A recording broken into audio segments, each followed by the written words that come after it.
আর একটা বাচ্চা বালাই আইছে বারবার মা মা করে ফোন দিতাছে। আমার মায়া যে লিপনে ঘটনা ঘটাইব ভাই আমি জানি না। আমার মেয়ের কে এই ঘটনাটা ঘটাইলো কোন? আমার একটা মাত্র মেয়ে, আমি অনেক রাধনা করে মেয়েটার পাইছি। কিছু একটা হইব গো, আমি চারে লাইন লিপনে মারছে আমার মেয়েরে। আমার মেয়ের কাছে করতে ডাইকানছে 6টা মাস ধরে তো উচিত নাই। আমি কাকুর করে বাঁচছি। আমার বড় সন্তানিরা দুইটা বলা একটা মাইয়া আল্লাহ আমার দিছে। তুই আমার মেয়েটার কি লাগে ডাইকাই না মারলি অত দূরে। আমার বিয়েটা কি লাগে আমার যেতে কোনো উপায় আইলো না আমারে। ওটারা বিন্দা পাখির মাথা নুরাই নাই মাগো আমি একটু বাইরেতে। আমার মেয়ের বিদায় দিয়ে দিয়েছে আজকে রিপনে। আমার মেয়ের বিচার চাই ভাই। আমার মেয়েটার কালকা সকালে ডাকেন না। আমার মেয়েটার আজ মৃত্যুর লাশ করোনা দিয়েছে। ডাকছে গো, বলছে আরে সোনিয়া তুমি আসো, তোমাকে নিয়ে একটু বাইরে ঘুরতে যাব, তোমাকে নিয়ে বাইরে যাব। ওর বর সাথে নাকি আমি বলছে, আমার মেয়েরা বলছে আগের দিন ইতির লেগে ঘরে ঢুকতারি না, বড় বউর সাথে ঝগড়া হয়েছে। Spanish digital print tiles, ATI tiles, এক টাইলসে জীবন পার। তো হ্যাঁ বড় ঝগড়া হওয়ার পরে আর শুধু বড় বউ আমার বাসায় আসছে 2-3 ছেলে ফেলে নিয়ে লাইতে 8টা-9টা বাজে। তখন আমার মেয়ে কাজে, ওর জামাই আমাদের বাসায় আসে নাই, লুকায় আসে আতিকা। ও বড় বউর জন্য আসতে পারে নাই। তো বড় বউয়ের জামাই রিপনে আর বড় বউ নাকি এনটা ঝগড়া করছে, করার পরে হ্যাঁ মনে বাইরে আই পড়ছে। আমার মেয়েরে ফোন দিয়েছে। আমার মেয়ের লোক কোনো যোগাযোগও নাই, ফোনও দেয় না এতদিন, কোনো হানার ফর্স কিচ্ছু না 1 বছর ধরে। এখন আমার মেয়েরা ডাক্কা হঠাৎ করে কি লেগে আনবো আইনে দুইজনে ঘটনাটা কি লেগে বাইক উঠাইলো। আমার মেয়ের লোক যদি দুশ্মনী কোনো অন্যরকম থাকতো আজ আপনাদের বলতি, মানে এরা বেশি প্রিয় জামাই বউ, এরা ভালোবাসা বিয়া করছে। এর বড় বড় লাগি আমার মেয়েটার মাইনা নিতে পারে না। এর বড় বড় বেশি জঘন্য। আমার ধারণা কি বড় বউ মারছে, বড় বউ তো মারছে, বড় বড় পড়ছিল এরা মারা গেছে। আমার মেয়েরা তো রিপনা ডাকে আনছে ভাই, আমি আর কি বলবো বলেন। বড় বউর সব কিছু দায়ী বড় বউ। বড় বড় ঘটনা লেগে যে দুটা মানুষের জীবনটা গেছে। সেপারিং হওয়ার পর ও চাইতেছে, ওরে চাইতেছে। সেপারিং হওয়ার পর ওরে কুড়ো আমার মেয়েটা কেস করছে। আমার মেয়েটার পাশে দাঁড়ানো না, একটা ছোটো ভাই বাপটা হার্ট অ্যাটাক করছে, আমিও অসুস্থ। আমার মেয়ের পিছে কেউ নাই, আমার মেয়ে একা একা লড়তেছে। অঞ্জন 3 মাস পরে যেন আমার মেয়েটার ডিভোর্সের কাগজ আমাদের বাসায় পাঠাইছে। আমার মেয়ে অনেক কষ্ট পাইছে, আমি অত ভালোবাসা বিয়েটা করলাম, আমার না জানে ও চাপে পড়ে একটা ডিভোর্সের কাগজ পাঠাইছে। পাঠানোর পর আমার মেয়ে একটু থানায় গেছে, ওর নামে মনে হয় কেস মামলা কিছু একটা করছে। করার পরে পয়সা যে ঠিক আছে কাগজ দিয়ে দিছ, পাঠাই দিছ, ভালো কথা। তোর ওর পাওনাটা দিবে না, পাওনাটা তো দিতে পার। 10 লাখ টাকা কাবিন করছে, তো কাবিনের টাকাটা দিয়ে দিতে হবে। এটা নিয়ে ঘুরাইতেছে কুড়ো ডাকতেছে যাইতেছে, আজ না কালকা না কালকা। এই ঘটনাটা ঘটাইতেছে আজ 6 মাস ধরে, বুঝছেন। একই মেয়েটা যাইতেছে, একই মেয়েটা আসতেছে।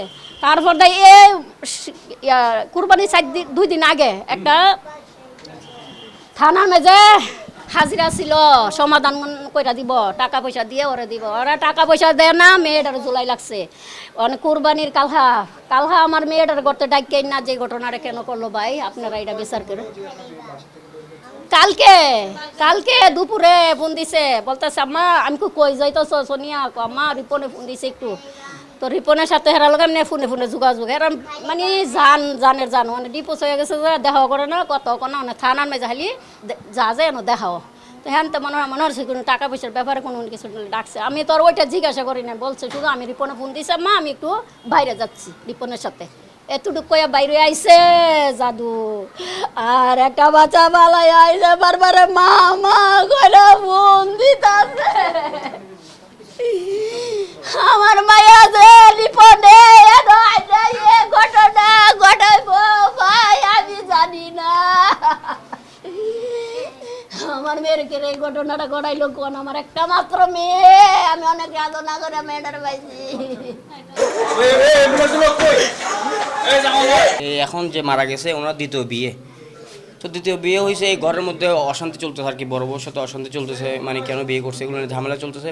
পরবর্তীতে আমাদের ধরেন পাড়ার মানুষ, এলাকার সম্মানীয় ব্যক্তিরা বসে ওদেরকে একটা ডিসকাস করে দিছে। ডিসকাস করার পর মানে কোর্টের মধ্যে মেয়ে মামলা করছে। মামলা করার পর ওদের একটা ডিভোর্স হয়ে গেছে। এখন কোর্টের মধ্যে মামলা চলতেছে, দেখতেছি সবাই স্বাভাবিক চলাফেরা করতেছে। হয়তো কারো ঘরের কথা তো কেউ বলতে পারে না, ঘরের ভিতরে কি চলে, স্বাভাবিক সবাই চলাফেরা করতেছে। ঈদের 2-1 দিন আগ থেকে ওরা মানে নিখোঁজ। ওনার ওয়াইফ ওনারা খুঁজতেছে, দেখতেছি রাস্তা খুঁজতেছে। একদিন জিজ্ঞাসা করছে কী হয়েছে ভাবি, বলতেছে তোমার ভাই আর তো পাচ্ছি না, এমন প্রায় সময় এমন ঝগড়াঝাটি ফ্যামিলির মধ্যে হতো। বিয়ে করার পরে ডিভোর্স হয়েছে। বলছি ওনার ওয়াইফের সাথে কথা বলছিলাম যে তো ওনাদের না ডিভোর্স হয়ে গেছে, তা ওনাকে আর খুঁজতে হচ্ছে কেন, না ডিভোর্স হয়েছে তারপরে ওর সাথে সম্পর্ক চলতেছে। পরে চলাকালীন ঈদের 2 দিন পর থেকে, ঈদের 1 দিন পর থেকে ওনাকে খুঁজে পাওয়া যাচ্ছে না। পরে পাওয়া যাচ্ছে না, আজকে এখান থেকে ফোন দিছে। ফোন দেওয়ার পর ওদের মামলা চলতেছে, কিন্তু কোর্টে মামলা চলতেছে, কীভাবে সমাধান করবে উকিলের সাথে বসতে বলছে। ধারণা হচ্ছে যে ওইটা মেয়ের কোনো ষড়যন্ত্র হতে পারে, ও নিয়ে আসছে এখানে, কারণ ডিভোর্স হওয়ার পরে তো একসাথে থাকার কথা না। তো ও মনে হয় মেয়েটা কোনো প্রকার এখানে নিয়ে আসছে, আইনা একটা দুর্ঘটনা ঘটাইছে আর কি।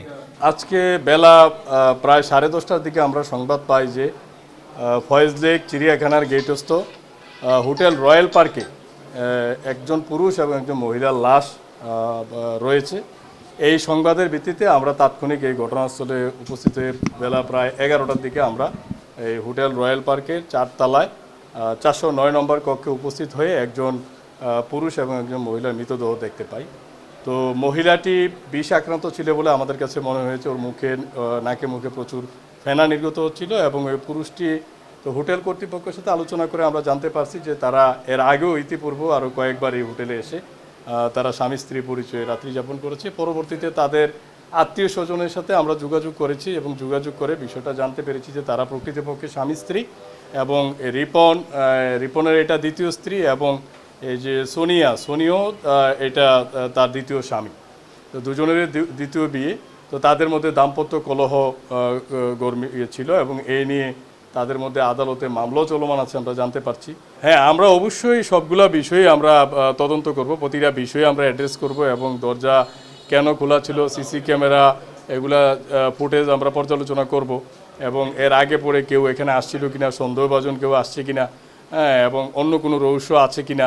তাছাড়া তাদের ময়নাতদন্ত রিপোর্ট পাওয়া গেলে সেখানেও অনেকটা বিষয় ক্লিয়ার হবে। যদি অন্য হত্যাকাণ্ড হয়ে থাকে তাহলে সেক্ষেত্রে রিপোর্টে আমরা ক্লিয়ার হতে পারবো। আমাদের এই তদন্ত অব্যাহত আছে। আমাদের ইতিমধ্যে সিআইডি ক্রাইম সিন আপনারা দেখেছেন এবং পিবিআইয়ের যে এক্সপার্ট টিম তারাও কিন্তু ঘটনাস্থল পরিদর্শন করেছে এবং আমরা যে আলামত আছে রুমে আমরা সবগুলোই জব্দ করেছি এবং প্রতিটাই রাসায়নিক পরীক্ষা পূর্বক এগুলো বিশ্লেষণ করা হবে এবং অবশ্যই এর পিছনে যদি কোনো রহস্য থাকে সেটা উদ্ঘাটিত হবে।